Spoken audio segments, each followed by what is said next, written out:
नमस्कार, एक बार फिर आप सभी का स्वागत है आज की इस चर्चा में। मैं हूं पूर्णिमा शर्मा और मेरे साथ जुड़ गए हैं संजय कुमार जी, जो कि पॉलिटिकल एनालिस्ट है और सीएसडीएस में प्रोफेसर है। बहुत बहुत स्वागत है संजय जी आपका हमारे कार्यक्रम में।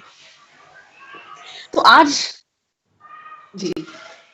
आज हम चर्चा कर रहे हैं, क्या मोदी के नाम पर पश्चिम बंगाल के विधानसभा चुनावों में वोट पड़ेंगे? क्या बड़ा चेहरा होना पश्चिम बंगाल के इन विधानसभा चुनावों में बीजेपी के लिए एक चुनौती है? और जिस तरह से हम देख रहे हैं कि भारत के चुनावों में लीडर फोकस्ड हो गए इलेक्शन, तो क्या ममता बनर्जी से बड़ा कोई चेहरा पश्चिम बंगाल के विधानसभा चुनावों में नहीं है? विधानसभा चुनावों की बात की जाए तो वो लोकसभा चुनावों से अलग होते हैं, उनके रिजल्ट्स भी अलग होते हैं। वोटर्स जो केंद्र सरकार बनाने के लिए वोट डालते हैं लोकसभा चुनावों में, लेकिन विधानसभा चुनावों में इक्वेशन बदल जाती है।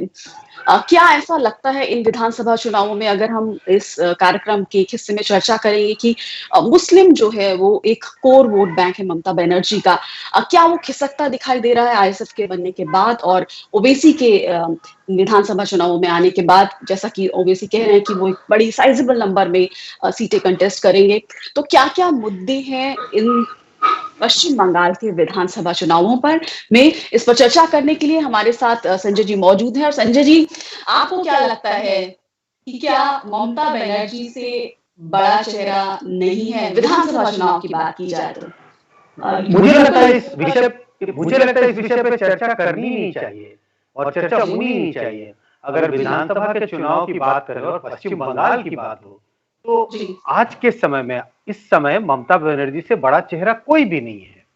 चाहे बीजेपी के किसी नेता का नाम ले लें, कांग्रेस के किसी लीडर का नाम ले लें, लेफ्ट के किसी कांग्रेस के लीडर का नाम ले लें, ममता बनर्जी की पॉपुलैरिटी के कोई आसपास भी खड़ा दिखाई नहीं पड़ता अगर हम विधानसभा चुनाव की बात करें।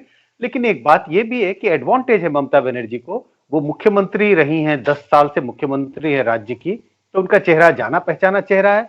बट वजह जो भी हो, लेकिन बात बहुत बिल्कुल स्पष्ट है, ममता बनर्जी की पॉपुलैरिटी के कहीं आसपास भी कोई दूसरा नेता बंगाल में दिखाई नहीं पड़ता।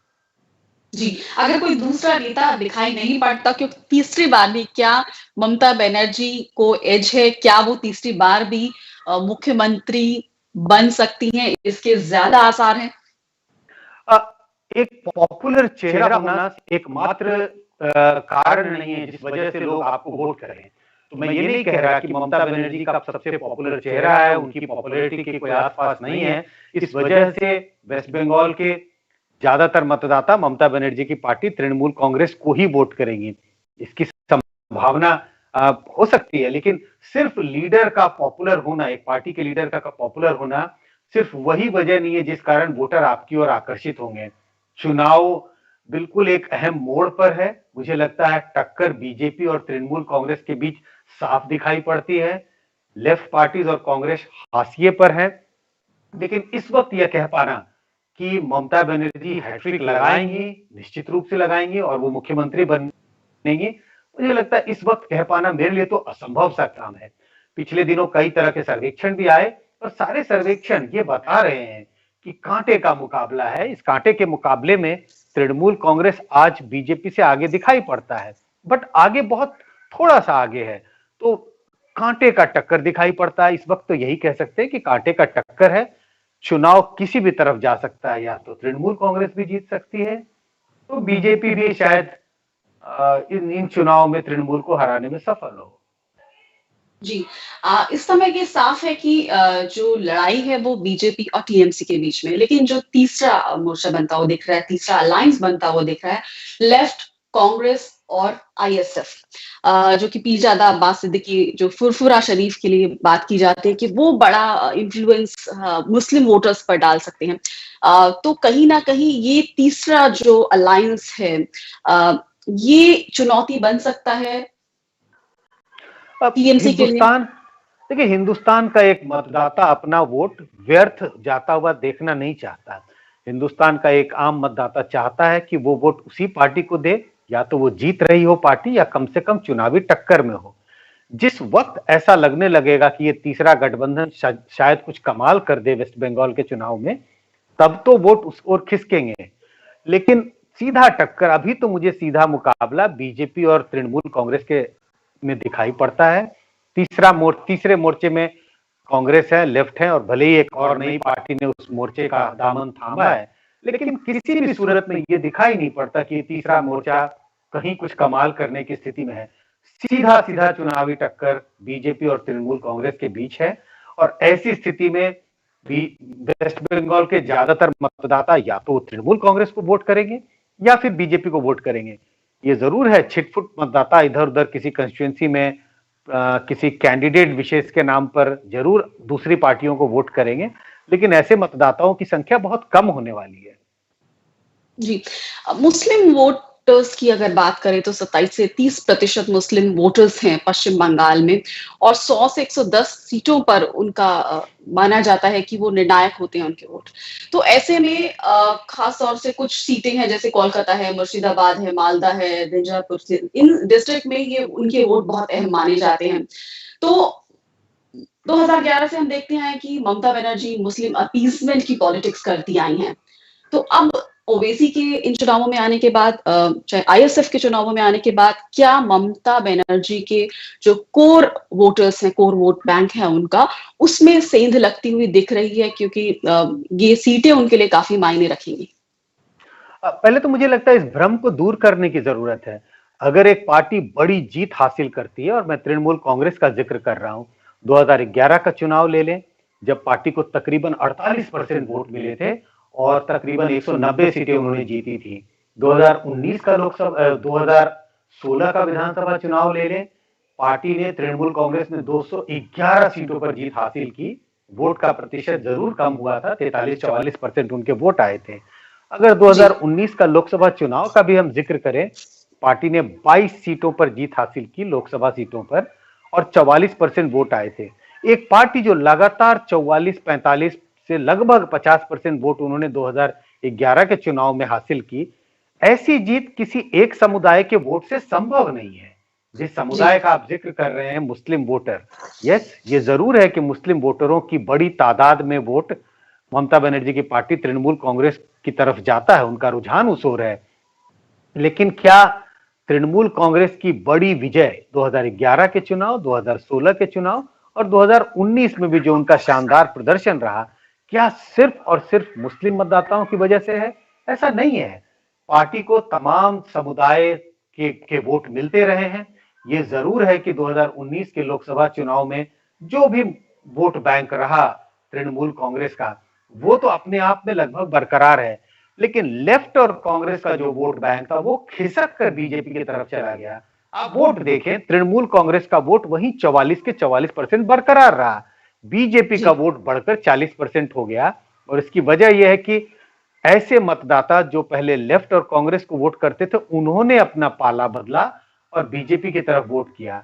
इन चुनाव में यह जरूर है, मुस्लिम मतदाताओं का रोल अहम होने वाला है तृणमूल कांग्रेस की जीत के लिए, और इस बात की चिंता जरूर होगी ममता बनर्जी को, जब दो ऐसी पार्टियां चुनाव मैदान में हैं जो एक तरह से मुस्लिम मतदाताओं को लुभाने का पूरा प्रयास करेंगी, तो ये बड़ी चुनौती होगी, एक बड़ी चिंता का विषय है तृणमूल कांग्रेस के लिए, ममता बनर्जी के लिए।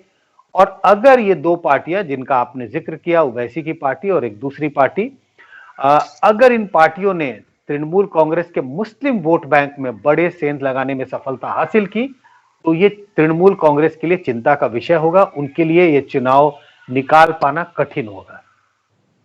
जी। क्या आपको लगता है कि इस बार जो इलेक्टोरल स्ट्रेटजी है वो डिफेक्शन की है? क्योंकि बड़ी संख्या में टीएमसी के जो लीडर्स हैं वो बीजेपी ज्वाइन कर रही हैं, उन्होंने किया। तो क्या इस बार लग रहा है ऐसा कि ये जो इलेक्टोरल स्ट्रैटेजी है वो डिफेक्शन की बनती हुई लगती दिख रही है ज्यादा? देखिए, जब किसी पार्टी में डिफेक्शन होता है तो एक मूड तो जरूर बनता है, एक हवा बनती हुई दिखाई पड़ती है कि शायद पार्टी का खेल खत्म हो रहा है। अगर आंकड़ों के नजरिए से देखें तो तकरीबन 21-22 इंपॉर्ट जो सिटिंग एमएलए या एक्स, उसमें एक एक्स एमपी और एक सिटिंग एमपी, 22 लोगों ने तृणमूल कांग्रेस का दामन छोड़ बीजेपी में शामिल हुए हैं। तो एक हवा तो जरूर बन रही है, ऐसा लगता है कि all is not well with in Trinamool Congress, Trinamool Congress में सब कुछ अच्छा नहीं है, जरूर कुछ ना कुछ तो बात होगी जिस वजह से इतनी बड़ी संख्या में लीडर्स छोड़ करके एक पार्टी को, जिस पार्टी में वो कई सालों साल रहे, कई मंत्री अपना पद छोड़ उन्होंने बीजेपी का दामन संभाला है। लेकिन सिर्फ इन नेताओं के एक पार्टी को छोड़ दूसरी पार्टी में चले जाने से तृणमूल कांग्रेस की हार निश्चित है, ऐसा मैं नहीं मानता। इनमें से कुछ नेता तो ऐसे हैं, शुभेंदु अधिकारी जैसे, जिनका अपने इलाके में कुछ प्रभाव है, अपनी कंस्टिट्यूंसी में प्रभाव है, अपने डिस्ट्रिक्ट में प्रभाव है। लेकिन जो तमाम ऐसे नेता हैं, हम बार बार शुभेंदु अधिकारी का ही जिक्र करते हैं, एक दो नाम हमारे सामने और आ जाते हैं, दिनेश त्रिवेदी का नाम आ जाएगा, एक दो नाम और आ जाएंगे। लेकिन इसके अलावा ऐसे नेता हैं जो शायद अपनी कंस्टिट्यूंसी को जीत पाना उनके लिए आसान काम नहीं होगा। तो सिर्फ नेताओं के एक पार्टी को छोड़ करके दूसरी पार्टी में चले जाने का अर्थ ये नहीं है कि जिस पार्टी का दामन उन्होंने छोड़ा वो पार्टी निश्चित हार रही है, और जिस पार्टी में वो शामिल हो रहे हैं वो पार्टी, उस पार्टी की जीत निश्चित है। लेकिन ये जरूर है, एक हवा जरूर बनती है, एक आम आदमी को लगता है, हम और आप जैसे लोगों को, बंगाल से जो बाहर हम दिल्ली में बैठे हैं, हमें जरूर लगता है कि तृणमूल कांग्रेस संकट में है। जी, इसके अलावा गोरखा जनमुक्ति मोर्चा की बात कर लें, एनडीए से उसका कुछ महीने पहले अलग होना, टीएमसी से हाथ मिलाना, जाहिर तौर पर ये एनडीए बीजेपी के लिए तो सेटबैक है।